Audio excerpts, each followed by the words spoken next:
Masyado kapit.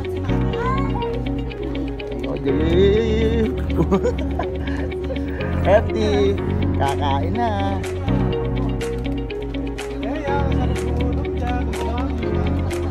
So yun guys, kami mga gutom na. Kaya kami nagsama-sama na. Sabay-sabay kaming kakain sa baba. Hanap kami ng makakainan na masarap. Sobrang nakakatakot nga lang yung pababa dito. Kaya yung hakbang namin sobrang kontrolado namin.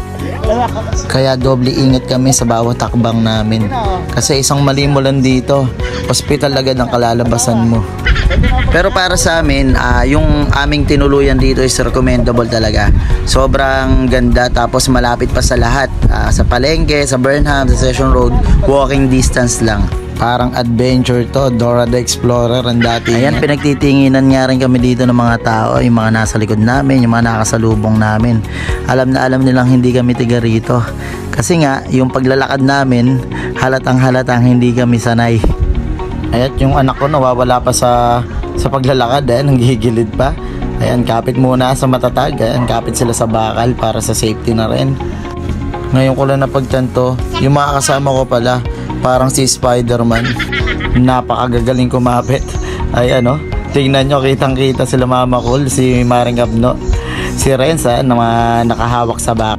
At pagdating natin dito sa mall, may nadaanan pa tayong isang namamalimos. Ay, si Bert pala yung kasama natin. Walang ya. Kaya eto, pipila na kami. Ayan, medyo mahaba-haba yung pila at medyo gutom na rin kami talaga. Ayan, nandito na rin sila BA, kasabay natin. Ayan, si Team Gala. Kasama si Beshi Whoop. Papa Col, maganda niya, PWD. Kasama si Papa Col.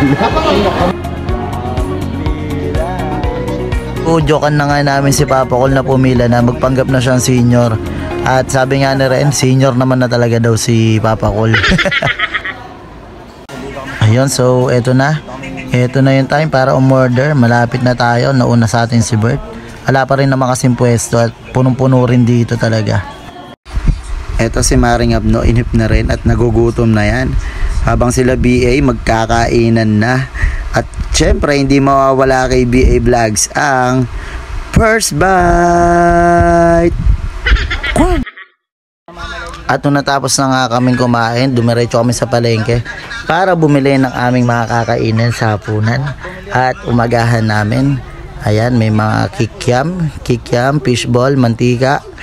Ayan, nakabili na tayo. Tapos sila Mama Col, bumibili naman dito sa kabila ng itlog at kung ano-ano pa. Ayan, bumili na si Mama Col ng kape. At si Manager Papa Col lang magbabayad.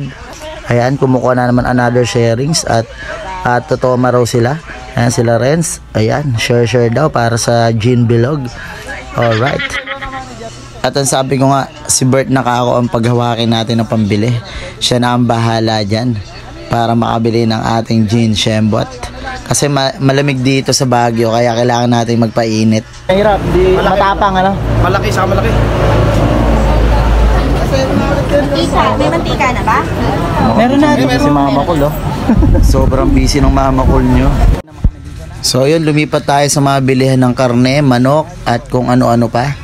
Ayan, at bumili si Mama Col ng ating karne na kanyang lulutuin na sinigang.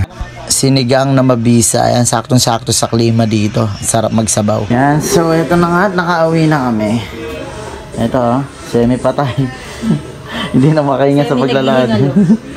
Ayan, tutulog muna tayo. Mahirap tumira dito. Ano mahirap tumira na? Puro pataas, Kaya pero, siguro malalakas yung nila, resistance. Stamina. Pero okay din, nangangatog nga lang tuhod ko. Kailangan matulog. Mas madali pala pag pababa. Pababa. Mas nakakahingal pag pataas. Alright, alam na, tulog muna para may lakas mamaya. Goodbye!